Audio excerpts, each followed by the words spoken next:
Hey everybody, and thank you for joining us on another edition of Chat and Games, your weekly gaming show. I am your host for the evening, afternoon, morning, whenever you're listening to this, Melvin Rodriguez, and I'm joined by the sexy boys in the business, Mr. Matthew Howard.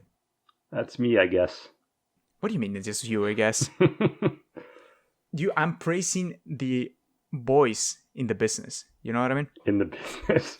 I don't think I'll ever understand the in the business part. You make it sound so official. It is official. You are the official voice of Chat and Games. Do you feel honored by that title? Okay, so when you're saying in the business, you mean that it's just better than your voice, specifically. Exactly. Yeah, pretty much. In any case, we got a special episode for you today, as we do every single week. There's a lot of games out there, Matt. A lot. Like the console launch last week, both consoles, Xbox Series X, PlayStation 5. Lots of people got their hands on them. Lots of games out there for both consoles to play on. Assassin's Creed Valhalla. You got your Yakuza Like a Dragon. Got the Spider-Man Miles Morales. Sackboy. Ton of those. But instead of talking about all the hype, we're going to be talking about the game that comes out this week. Yep. The game that we've been waiting for. We've been talking about it for a while. And obviously, because we are both big Breath of the Wild fans, we need to talk about it. And we're going to be talking about basically Hyrule Warriors, Age of Calamity. We're going to be talking about what we know so far, our sort of fun predictions of what we want to see from the game, a little bit of like a Metacritic score. And then we'll just ramble on like we always do when we talk about games. All right? Ready to go? Yep. All right, Matt. Hit us up. What is Hyrule Warriors Age of Calamity? So Hyrule Warriors Age of Calamity is a kind of prequel to The Legend of Zelda Breath of the Wild.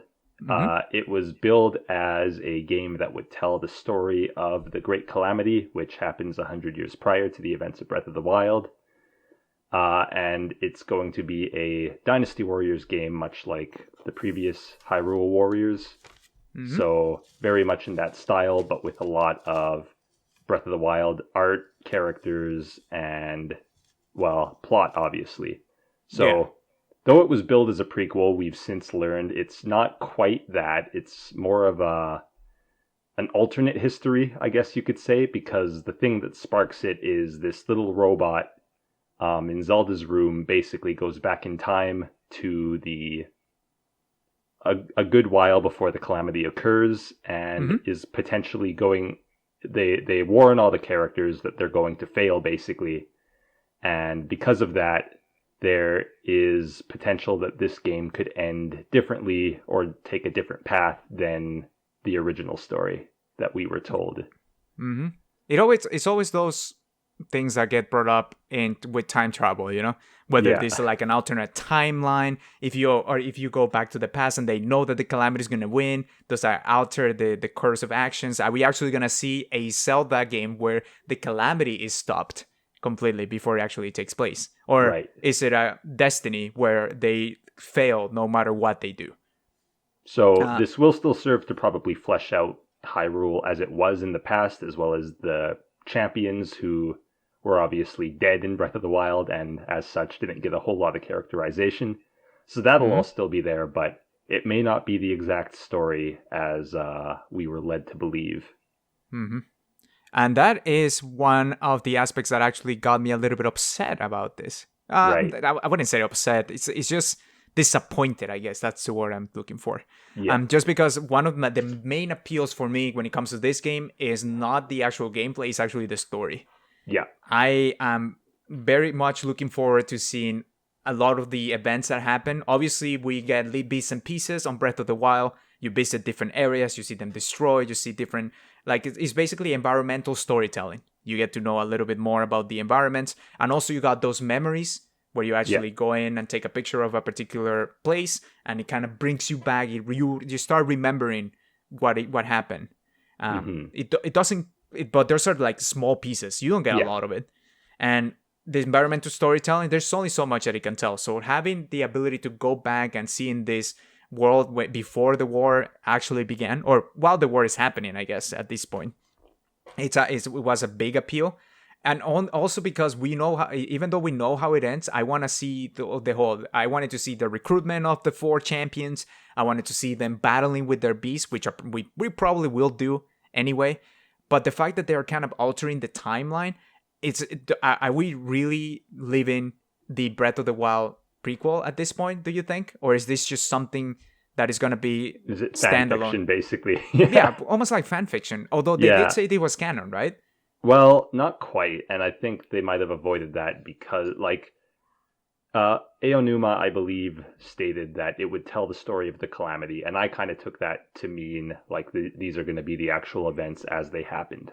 And it seems like that's not quite the case. So, like you said, it's also a bit disappointing just because I was expecting this to kind of fill in the pieces, and now everything's sort of up in the air as to, like, how accurate the depiction we get here will really be towards the actual events. I will say that one of the advantages that they get out of this, apart from a bit more creative freedom, is we now don't know for sure how this game will end. If this was a normal game, I would just by default assume that the heroes are going to win. If this was specifically a prequel to Breath of the Wild as it was billed, I would assume that Ganon's going to win. So now they're in kind of a unique position where it really could go either way. Yeah. So I guess that is a positive of this change. It is a positive, yes. If it was worth the trade-off, I personally don't really know that I think so, but it's not a full loss, I guess is the point I'm getting at. At the end of the day, it's not like this is replacing another Breath of the Wild like game. We already know that the sequel to this, we don't know if it's a sequel or not, but the next game from Nintendo in the Breath of the Wild universe is going to happen. I think we know it's a sequel, yeah. It's a sequel? I think they specifically say the sequel to Breath of the Wild is now in development. Okay, so yeah, sequel there. I wonder, because in that particular teaser, you see kind of Zelda and Link going into like a cave with the ancient artifacts and stuff. Obviously, that's very vague of what you can actually see. So I wonder if they're also covering their bases, because they might want to relive tell some aspects of the story through that game, and not being able to just showcase everything on this particular, I wouldn't call it spin-off, but this particular game that is not necessarily on the Breath of the Wild gameplay that we expect. Right. And I think part of the reason they might have done this as well is obviously they want to include a lot of sort of Breath of the Wild mechanics in this game. Yeah. One example being the runes, and according to the actual lore, the Sheikah Slate wasn't supposed to be active during this time in the story, so it wouldn't make a lot of sense. But because they're kind of changing the timeline and they have the robot go back in time, it activates the Sheikah Slate early, and they gain access to these runes. And there's various other things like the possessed guardians show up earlier in the timeline, so they can make them actual enemies. So yeah, that's kind of part of why I say it gives them more creative freedom. It sort of lets them pick and choose to come up with reasons why things are slightly different compared to what we were led to believe in Breath of the Wild, and because of that, they're able to explore certain gameplay mechanics or scenarios that they otherwise wouldn't be able to. Yeah. I think it will be interesting. Now, for me in particular, moving on from just the story aspects, I think for me, what interests me at the same time is because I haven't played a Dynasty Warriors game before. I didn't play Hyrule Warriors, the first one, whatever it was called. Yep. And just Hyrule Warriors, that's right. Just Hyrule Warriors? Okay. Having the ability to actually experience these kind of games now with the Zelda characters, that's also very appealing. Yeah. Because the reason that I didn't get into Dynasty Warriors before, one of them, the gameplay of beat a lot of enemies up, to me is not necessarily fun unless there's actually fun mechanics associated with it. So that wasn't the main appeal, and also because I don't know the characters, it just never grabbed me. Now, obviously, Breath of the Wild characters, Zelda characters, the art style being almost like matching 1-to-1, almost. We'll talk about that in a bit. It's something that is very much more appealing. Now, having played the demo, because by the way, if you are on the fence on whether you want to buy this or not, go get the demo. It's free. It's mainly like the first 2 missions, so you get a little bit of the story, and there's like a few side missions that you can do, training missions, and it gives you a very good feel about the game, I would say, at least at the very beginning. And if you do decide to buy it afterwards, your save actually carries through, which a lot of demos don't do. So I'm glad that this one does. Now, talking a bit about the different gameplay mechanics here. So obviously the main gameplay is just, again, beating a bunch of enemies up with your very different characters here. We're just so people know, Matt actually knows a little bit about the data leaks that happen. He knows about the characters. Yeah, the demo got data mined and they found some stuff. I'm going to refrain from commenting on any of that, but yeah. But we can talk about the characters that we actually got to play so far, right, and the feeling that we got from them. Out of the 4 characters, because I feel like we can only play as Link, Zelda, Impa. Yeah, is there only 3. 3, sorry, 3. I don't know why I was thinking 4. Maybe the little robot. No, not actually. Out of those 3, which one is the one that you enjoy playing the most? It's kind of a tie between Link and Impa for me. I thought they both felt really good. Link seems like he can sort of he's got kind of tools for every situation. He can mow stuff down easily, and his bow is useful in certain situations if you want to set off explosives that are far away, or aim for like an enemy's weak point or something with like the flying whiz robes. Whereas Impa, I just find to be very fun. I think her moves are interesting. Her unique mechanic of making clones, I think, is a lot of fun when you get all 7 of them fighting together. It has a really satisfying feeling to it. Zelda was the only one that didn't quite click for me. And I think it's just because her moves feel a bit more stilted and awkward. They have to try a lot harder because her moveset's kind of weird, using the Sheikah Slate a lot more. And yeah, I didn't quite feel the same sense of flow with her as I did with the other 2. Oh, I completely agree. But to me, I think it's just a matter, again, we talked about this a little bit before, but Zelda is more, like the utility of Zelda is just kind of weird at the beginning. It's not easy to pick up. Maybe you will be able to do some cool combos with it, but I think both of us just resulted in shooting the giant bomb and let it explode, essentially.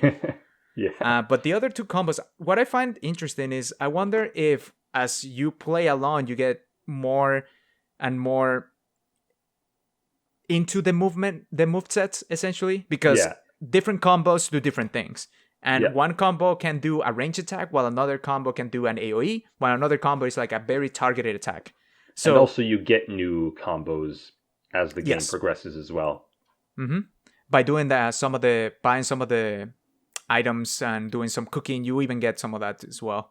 But having the ability to do different combos and do different things, I found that it was a bit confusing at the beginning when I played the demo, just because I felt like for the first part, I was just bottom mashing, and obviously you are so OP at the beginning. I find, especially the combos that you get to do with Impa, is just crazy. Everything just seems to be flashing and flying all over the place. So you think you feel very powerful. But it also puts the question out there. I remember one of the persons watching the stream said, how did these people lose with with the abilities that they have in this game? There's no way. Which I found kind of funny. But at the same time, there's 2 things that worry me about the gameplay. One is making sure that I can actually learn the different combo sets and use them effectively, like with purpose, as opposed to just bottom mashing. Right. Which I think that will happen after playing. Even when I was doing the training missions, I think like I was actually fighting a bit more with purpose. Rather than I will say for me, maybe because I already played the first game, I felt like I was able to slide into it a bit more easily. With like starting with Link, for example, he's got the move where he slides on his shield. So I'm like, okay, this is a good move if I need to get through some enemies, but I want to like keep up my mobility and not slow down because I'm going somewhere else. They're just kind of in the way. He's got others that are better for clearing out like enemies all around you, and you get more into like how those all work, as well as I think I wasn't totally used to using the magic rods or the Sheikah Slate powers yet, but I think those are also going to play into it a lot more the further you get in. I sure hope so. And so the Sheikah slates, it's really cool too, just because everybody kind of have the same 4 powers. Got magnesis, you got the freezing ability. Sorry, I don't know the exact names of them. You got the Cryosis, bombs. stasis, and bombs. Yeah. Thank you. Those, but every character, at least from the demo, it showed them using it in a different way. Yeah, like I really like Zelda's bombs, where she gets a little mech that just you control for a little while, and it keeps spitting them out. Mm-hmm. Whereas Impa's bomb kind of sucks. I feel like I found using with Impa, I used more of her normal abilities than the Sheikah slate. With Link, it was a bit of both. I found. I think both of them Link's were got effective. some good ones. Link's bombs feel pretty good. Mm-hmm. As well as the other things. Yeah. Yeah. And just so we know, some of the characters that we did not get to play but are officially announced because I saw them on the Calamity website, not because I saw them on the leak, is the 4 champions. We know that they're going to be there. We 4 know they're going to be to play. As well as Link has at least 2 other movesets. One where he uses a heavy weapon, which is actually on screen right now, and one where he uses a spear. Exactly. So there's going to be a lot of experimentation to go around. I really hope that the game doesn't become stale after a while. And I probably will finish it regardless because of the story. Right. But my hope is, given it seems like you are leveling it up and it's still cool to fight enemies, I just hope it doesn't overstate its welcome, if that makes sense. And I will say, like, they have shown a bit of gameplay for the champions, and from the characters we have played, it seems like everyone sort of has their own unique aspect to them. So I was kind of trying to figure out what the champions do. From what I could tell, it looks like Rivali has sort of this updraft that lets him glide a lot more freely. All the characters in this game can glide, but it didn't really seem that useful, at least from what I was experimenting with it. But he seems to be able to do it for a lot longer and with a lot more freedom, which seems interesting.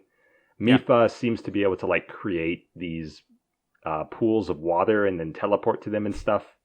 It's kind of hard to tell exactly without an explanation. And I know where Bosa has this extra meter that builds up lightning, which she can use for stuff. Daruk was the only one where I was like, I have no idea what's special about Daruk this guy. is just I can't really unit. You know what I mean? He's just huge and strong. I don't know. That's what it seemed like from the little gameplay that we saw. I do really like this idea that every character sort of has a unique aspect to them. Because with the first game, even though everyone has like very different looking movesets, a lot of them can end up feeling pretty samey when you get right down to it. So everyone having a unique mechanic, I think, for a game like this is really nice. Oh, yeah. The one thing that I would say, moving on from just the normal combat, the movement, Matt. The movement, you did mention, so I'll talk about my own experience with it. Right. Having the targeting, the whole movement with the combos, again, it's probably because I'm less experienced. I found it a little bit clunky. And one of the sad parts, I know this is not Breath of the Wild. I know the main mechanic of this is not exploration and climbing and everything. But the fact, Matt, that I was on a little ledge and I couldn't literally just jump down, not even with combos or anything. There was an invisible wall right there, and I actually had to take the stairs to get to the place. It really fell out of place. Yeah, so the game looks so much like Breath of the Wild that I think you're just inherently expecting that same level of polish when it's just not there. And yeah, I was kind of the opposite. I was more expecting Hyrule Warriors again, and this game feels a little bit better than that to me as far as movement goes. So I was actually happy with the movement compared to what I was expecting. But yeah. Yeah, I think again, it was mostly inexperience, but that's something that I remember playing the demo and I'm like, oh, just I want to just move normally, you know? Yeah. I think we covered the Sheikah Slave, we covered combos, food. And this, well, let's talk about items because that's actually in the world. When you go and fight some of the bosses, they drop like magic rods and stuff. Yeah. I think it's really cool that all the characters also use them differently. Oh, do they? I didn't notice that. I didn't use the rods too much. So the rods, they get used a bit different. I don't know, based on only the 3 characters that we saw right there, they use them a bit different. Now, any other character, I don't know. I don't know if they're going to have repeat based on a character archetype or something. But I do find them really cool. Again, they're really experimenting with different moves and different places, different play styles for the characters, which is, I feel, what is really going to drive it and actually play into the replayability of this quite a bit. Right. Also, one thing to note that we didn't get to experience in the demo is that you can actually have local co-op in this game. Oh, yeah. Gonna bring up and play with a friend and stuff. I'm probably gonna play with his funny game. She's gonna play for one match and then put it down. So for me, that doesn't apply as much, but it's cool that you have the ability to do so if you have somebody close to you. I've got one friend who's planning on playing with his roommate because they both liked Breath of the Wild a lot. So nice. That sounds fun. Yeah. It's always fun to see. And on top of the combat, there's some side missions. You do get weapons, which, by the way, they look very samey on the demo. I don't know how the whole system is gonna work right there to actually equip different weapons for different characters, given that they have their own archetypes. Yeah. So that's gonna be interesting. And the food items, or anything that you collect, not even food items. Remember when you beat a lizard, for example, you get a lizard tail, and you got all these different items from chests. People were saying, because it's like, can you cook in this game? Can you craft in this game like you did in the other one? What is the deal with the items here? Well, from what we've seen, it seems like you can cook, and eating food will give you like a bonus when you go into a map. Pretty standard stuff, and the items are just sort of used to complete quests, from what I can tell. It completing seems like quests give you more weapons or more moves for your characters or more hearts, stuff like that. Yep, you got it. I like if they're unlocking combos and combo moves, I just hope that their unlocking mechanism for characters is kind of similar. Because I don't know if I'm going to remember that Zelda can do 5 light attacks while Link can only do 3, but do 2 extra ones. I just hope that they're kind of on the same page, just for my own sanity's sake. Yeah, generally the way it works is you do a string of light attacks and you throw in a heavy attack, and depending on how many light attacks you've done, you'll do something different. That's the general template that they work off, but there are some ones that do it differently. Yeah. Okay. And the one thing that we didn't get to experience in the demo, but we did see a little bit more of, is divine beasts. Right. So it seems like you're going to be able to truck along with those huge beasts along the battlefield. Not much that we know about it, other than they shoot beans. They're probably going to be different. Obviously, they resemble different animals. Yep. So their traversal might be a bit different, and you may use them for different situations. Yeah, and from what I think there was a video on one of them, and that showed like some more proper gameplay, and looking into it a bit, like looking at the map, it looked like it was kind of a hallway type map. So I think those bits where you play as the Divine Beast are probably going to be a bit more linear, a bit more on rails almost, where you're less able to like freely roam around with them. There's probably not going to be like you're switching between a Divine Beast and a normal character. I think it's just kind of going to be a special level where you play as the Divine Beast for a bit and you have some unique gameplay to go along with it. Yeah, that's certainly what it looks like. Can you imagine if you switch? Oh, we're gonna switch between Impa and the Elephant Divine Beast. That would be insane. Yeah, it seemed very on rails. It seemed like just a special level aspect. My feeling about it is you're gonna play it with them once, and it's gonna be like, okay, got it, fun. Yeah. And then I think it's gonna be like a good kind of break from the normal gameplay, which is good. Yeah. Mm-hmm. All right, Matt. So now we discussed everything that we kind of know so far about the game. Obviously, the game comes out the Friday after we are recording the predictions. Yep. What are some of the things that the game needs to do for you to say this was worth it? I can say some things because I literally forgot to tell you about this question right before the stream, the podcast. So to me, the story is going to be a big factor. Right. Yeah. Whether I don't mind whether it's gonna be the next timeline, although it's a bit disappointing, like I said, because my expectation was I'm gonna get to play what happened before the Breath of the Wild, or how Calamity Ganon took over the world essentially. Yeah. But if the game has some interesting story, like Zelda quality, because one of the main things for Breath of the Wild was also some of the criticism was the lack of story in a way. Yeah. It wasn't like it didn't have story, but it was very subtle and very small compared to other Zelda games out there. Yeah. So to me, it's mostly like, okay, I want to see the whole story, the whole recruitment, how everything comes along. Now, if it all revolves around this stupid little robot thingy, it's not stupid, it's kind of cute. It's basically R2-D2 in the Zelda universe. Then I'm going to be like, okay, maybe, I don't know. I really just hope that this is actually canon in some way, shape, or form, and it's not just some spin-off throwaway because they were too scared of like, oh no, we're going to tie in this with the Zelda game, with the Zelda universe. So that's for the story part. Obviously, addressing the progressive challenges, combos to make sure that I am engaged with the gameplay. I don't want to just play the game for the story. I want to make sure that it keeps me engaged as I come along.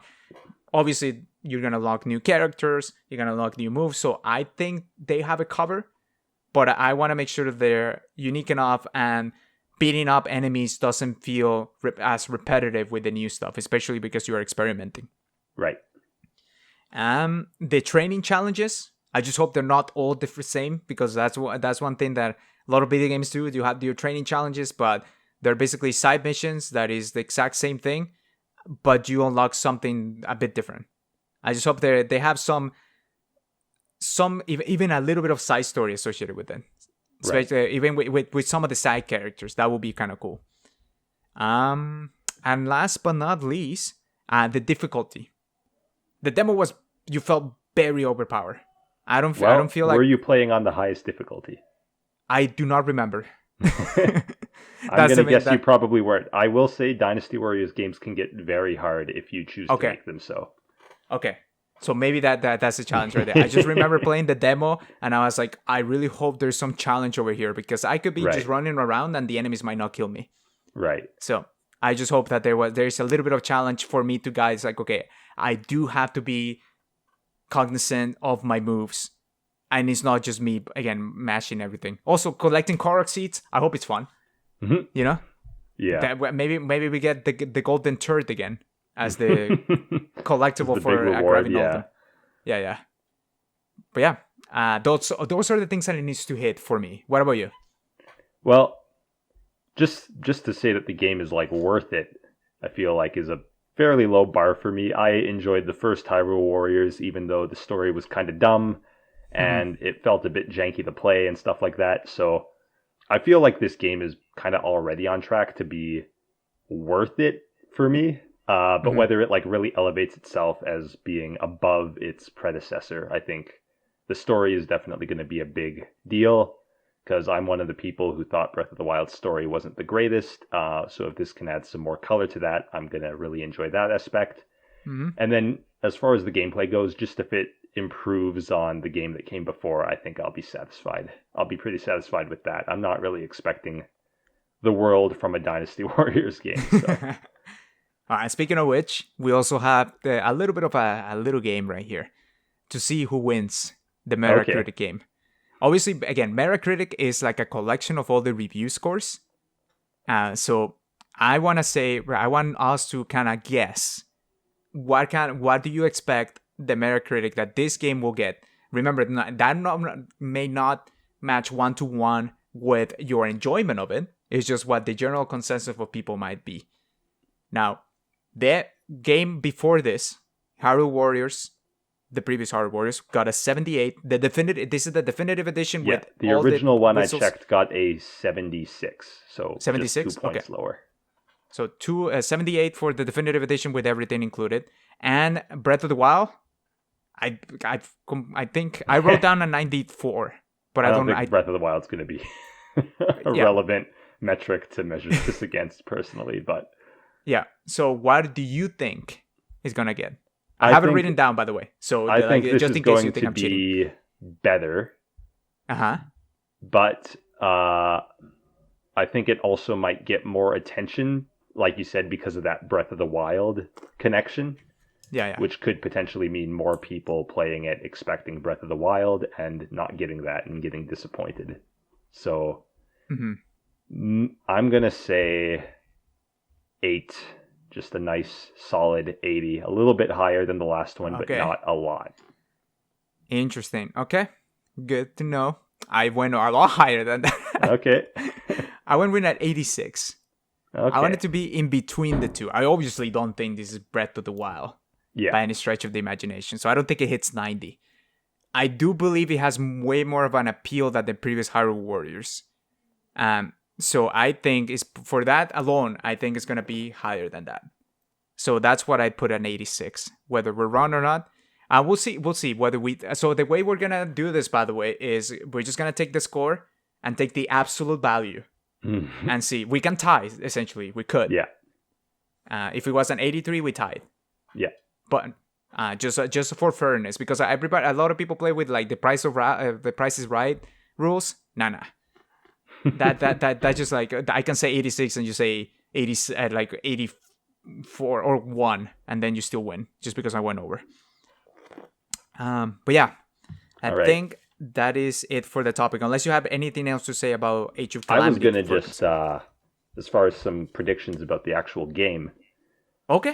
Let's do I it. was gonna say, well, maybe I'll ask you first. What is your thought on whether this is going to be a success or a failure story? Are they going to win against the Calamity or are they going to lose? Oh. I can tell you what I think is my belief is that this is going to be a win for the heroes. And the reason I think that is like when I first heard what the story was actually about, I was sort of on the fence thinking it could go either way. But after actually playing the demo and seeing that opening cutscene, and the bit where the little robot goes back in time and the music's all heroic and then the robot gets like added to the mural and stuff, that just made me think like, okay, they're setting this up to be like, this is the thing that changes history or whatever. It's just like treated as this big grandiose thing. So that pretty firmly put me in the boat that they're gonna change it and they're gonna win in this timeline. Okay, fair. I'm honestly, that's the first thought that I had was that, by the way, I'm not cheating. I also had the thought, like when you first asked me, the first thing that came to my mind is like, I think they win. I do think based on how they're sending up the story with the little robot and everything, I think this is actually the spin-off. Like this is not gonna be like one-to-one canon with the storyline. So I do think they might win.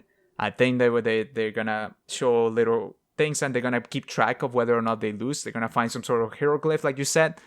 Like you're gonna be like, oh look, now this is not happening. Now this is not happening. If you watch the Flash, it also the thing that activates the robot in the first place is Zelda saying like, I have to protect everyone or something like that, something along those lines. So yeah. So yeah, I think just because of a little robot messing with everything, I think they're gonna win. Yeah, just because of the framing, it makes me think that. But I also wanted to just. I may know a bit about the roster, but you do not. Okay. So I wanted to run through a more objective list that I just pulled up of characters that I have heard talked about, irregardless of the leaks, and just kind of get your thoughts on how likely they are to show up as playable in this game. Oh, I like it. Hit me with it. Okay, so first one is more movesets for Link. So maybe a bow moveset to go along with Rivali's stuff.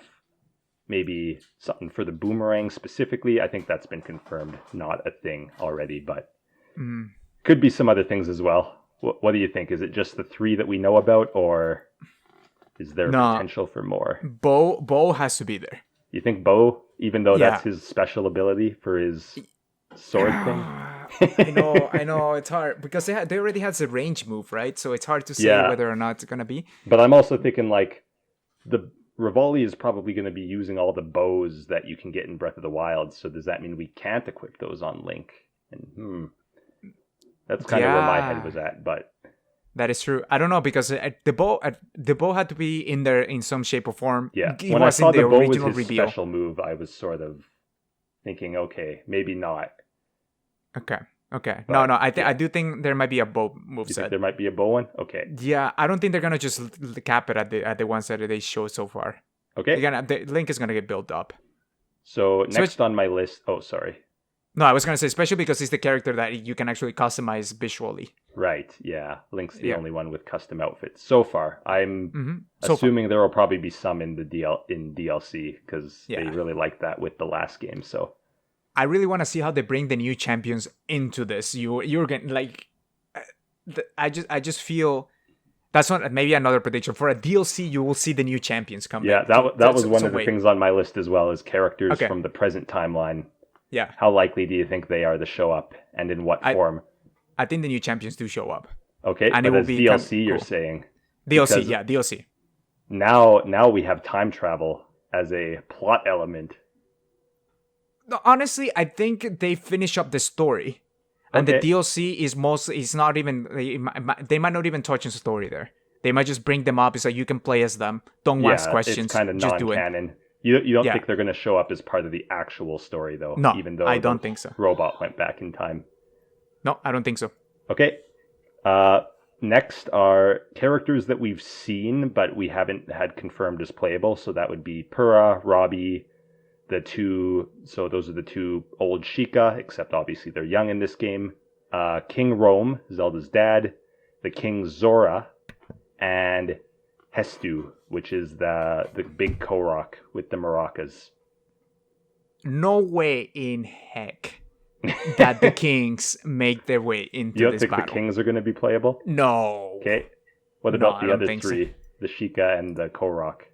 The Sheikah I could see.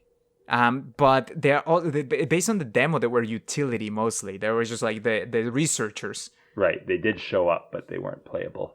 Yeah, they weren't playable. I do think they might show. They might be playable. That like Hyrule Warriors had a lot of weird characters. Even Tingle Yeah. made it into the fight. Tingle, Agatha, Ruto, yeah. Yeah. So I'm gonna vote yes for the Sheik clan. Okay. No for the kings. No for the There's kings. no way the Sora King doesn't make it out of that chair. All right. He's like his Ocarina of Time counterpart.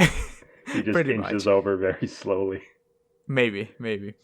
And Alright. the Maracas Korok. Yeah. Big Korok. This is their Tingle, I think. The joke character. Yeah, the joke So character. I think. maybe not playable as part of the story, but maybe Uh-huh. an unlockable extra secret. Yeah. That's what I'm Okay. gonna go with that. So villains, we've seen Mhm. 3 villains. Do you think that's it, or are there going to be more? Oh, more. More? Yeah. I mean, we got the guy with the hood. Then we Yeah. got. We got and two Yiga, Master Koga, and another new one. New one. Yeah. You see Ganon in some shape or form. You Okay. battle Ganon here.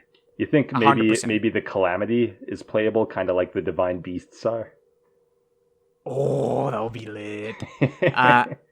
No, I don't know. To be honest with you, that's a tricky one. I feel I like will you say might they fight. did make like the giant Beast Ganon playable in the last game. So Okay, I would think that you can fight it with the divine beasts, okay, but I don't think you can fight it with like normal enemies. We'll see. all right. So just 2 more kind of groups. One is, do you think there will be any characters from Breath of the Wild 2? Maybe as DLC to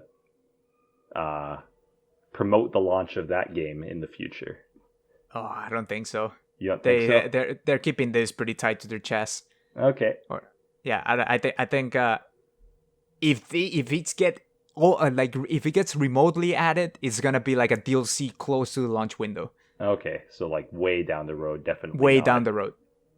anytime soon.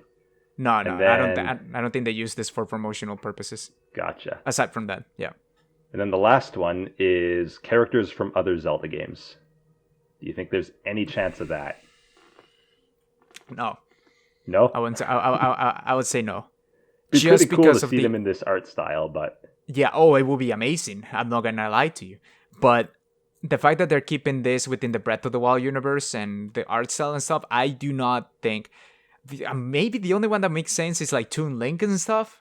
well, you know what I will say is they already have a Wolf Link model because the the amiibo for Twilight Princess gave you a Wolf Link in this game. Right. No, but I think that's just because of amiibo sales. I don't Yeah. think it makes. I don't think other characters make it in this universe. Okay. Yeah, that was my That's list. So we've okay. got But you didn't answer those. no. I Well, will not you know answer about it. because I Yeah. may know a little bit more. Okay. We'll not answer. But okay. So that's the predictions right there. Next time, Matt, don't look at data leaks, okay? Because I the mean, people conversation. just kind of threw it at me, and I'm like, oh, well, I guess I know this now. Yeah. True. It's hard to avoid in this day and age. I still don't know anything about The Last of Us 2, which is awesome. Okay. So that's Age of Calamity.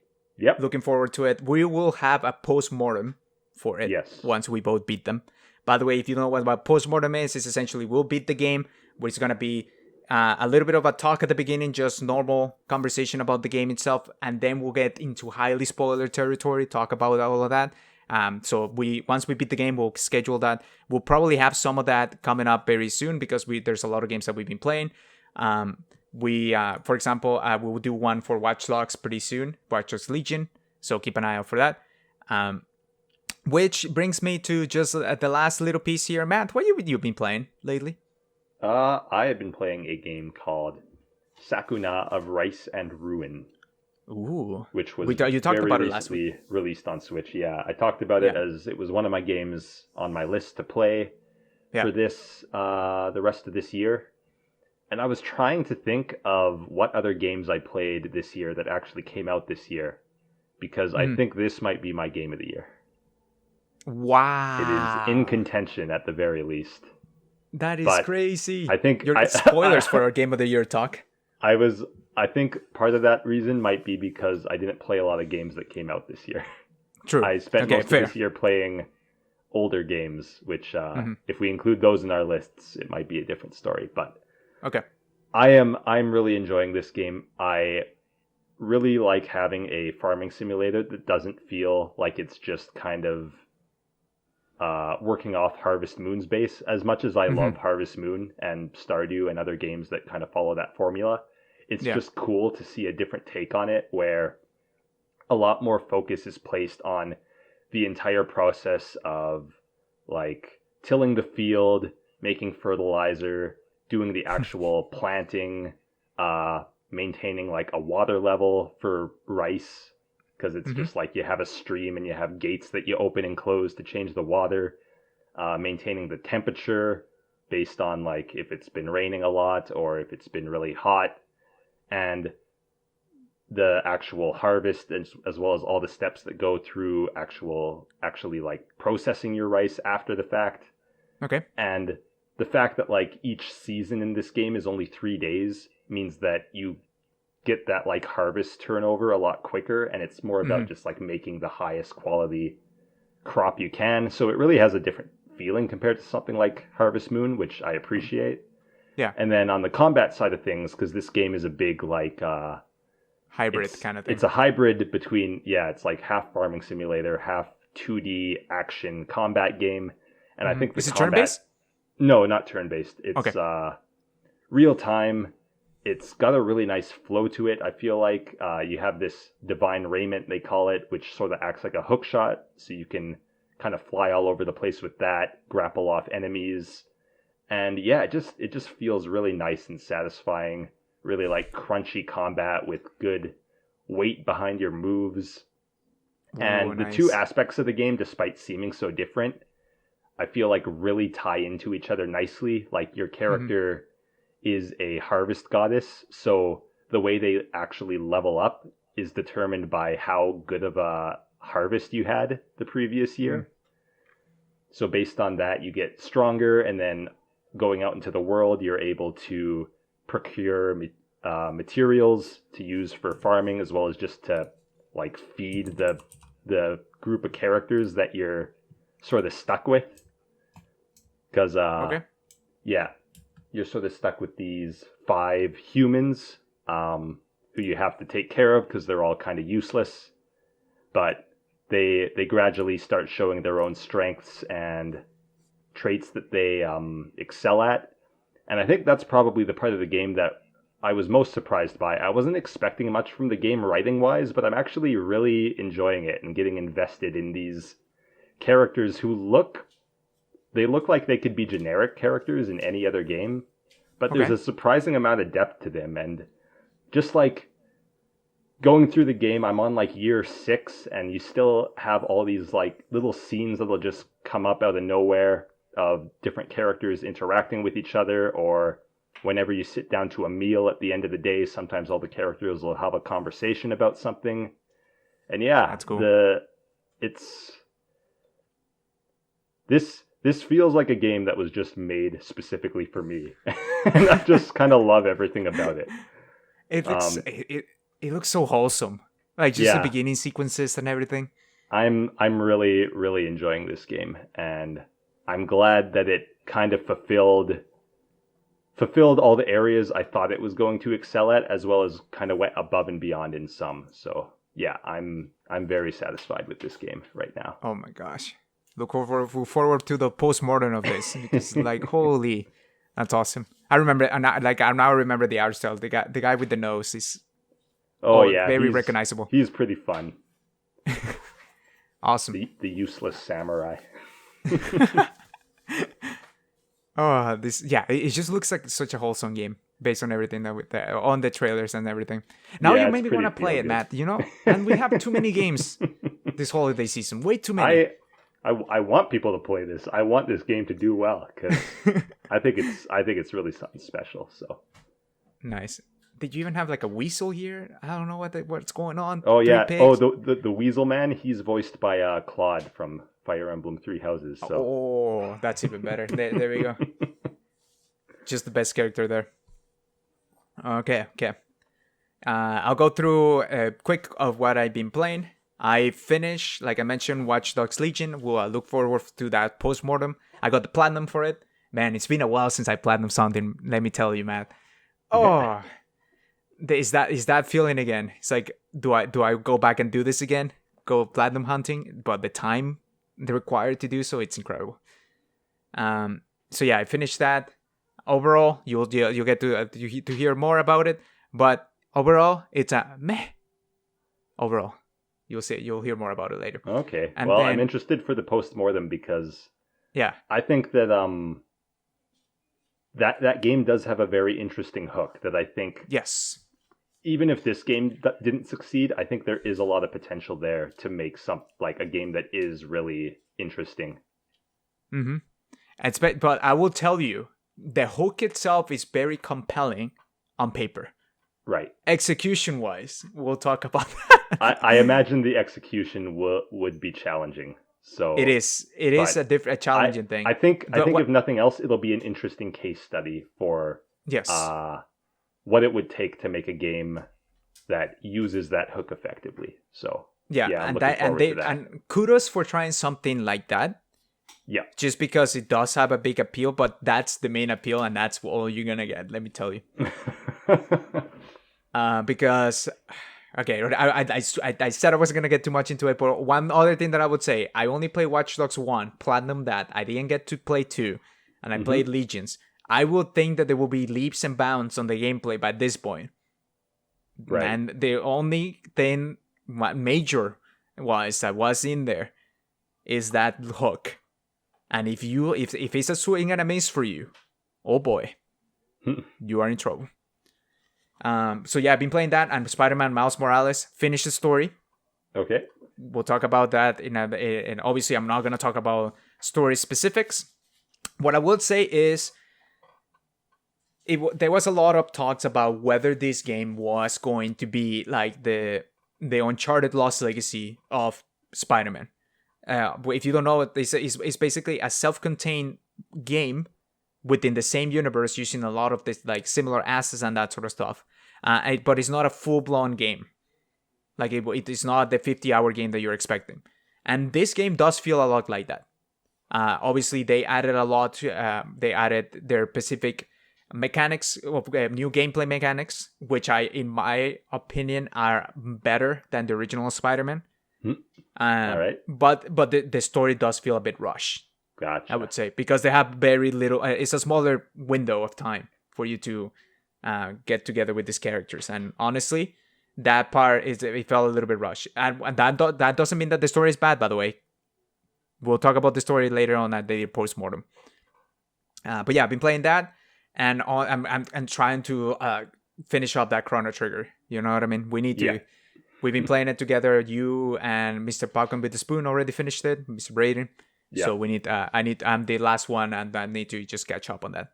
I need to click off the stream because this trailer you're playing is full of spoilers.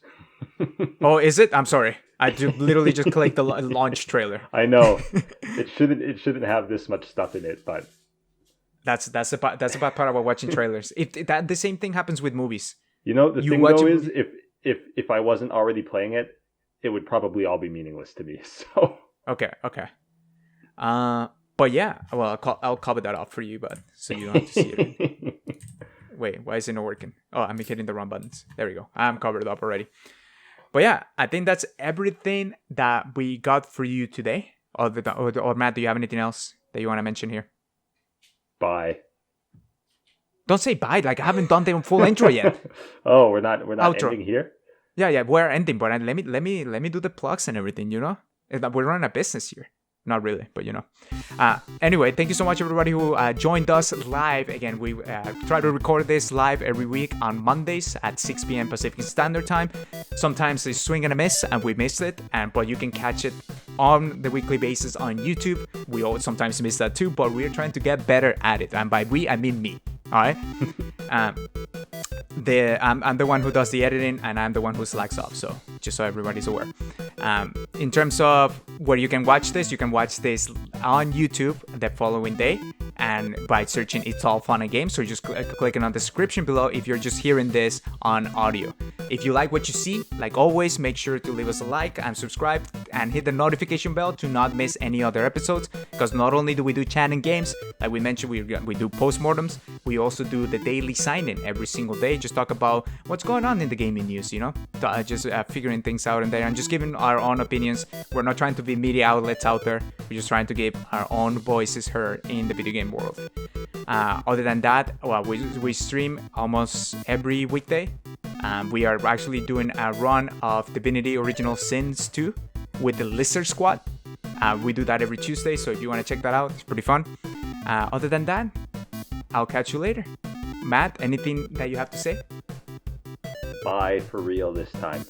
Bye for real this time. All right, this is Chat and Games signing off.